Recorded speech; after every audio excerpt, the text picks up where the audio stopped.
Pinot Noir really is the most important grape variety we grow down here in Tasmania. The focus very much is around Pinot for sparkling wine production and also for dry red wine. Over half of the grapes grown in Tasmania are Pinot, so we take the variety very seriously down here. The Tamar Valley has a history of growing Pinot that goes way back into we believe the 1820s. Yeah, it's really been since the mid-1980s that Tasmania's really started to focus on what does best in this state, and we know that is Pinot for both sparkling and for red wine production. Pinot is a very finicky grape variety. It doesn't like it too hot. If you don't get the right conditions, you end up making wines that taste just like dry red wine. They don't have any personality. I think the key to what we're growing here in Tasmania with Pinot is that this climate, the humidity, the sunlight, they all come together to create a style that is really very distinctive to Tasmania, but very true to the nature of Pinot.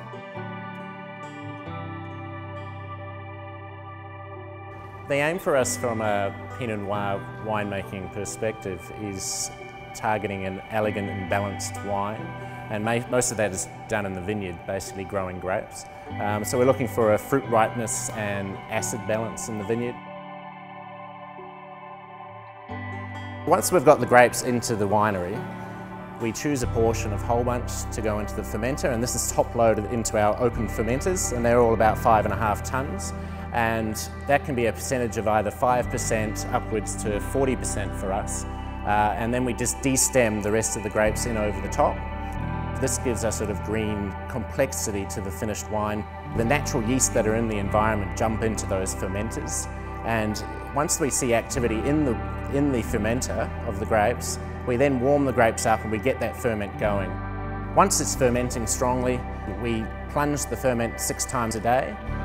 So there's a vigorous plunging from our cellar hands, and this helps extract the colour from the skins and gives us that fruit character that we're looking for later on, and also controls temperature when we're doing that as well.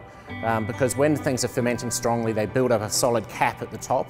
You need to push that into the juice underneath to extract the colour and basically get the liquid over the top.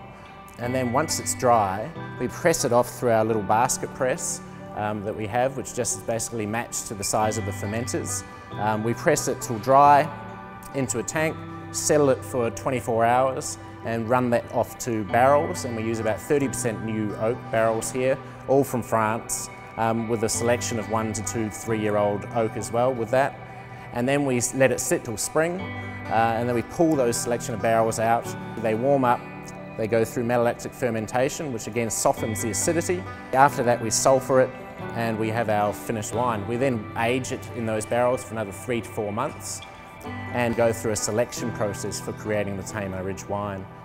We'll go through the barrels. We'll be selecting which are the best ones for that year that go together. Tasmania is a great place to grow Pinot Noir because of its cool, long season, and it gives the length of that season gives you this developed complexity in Pinot Noir.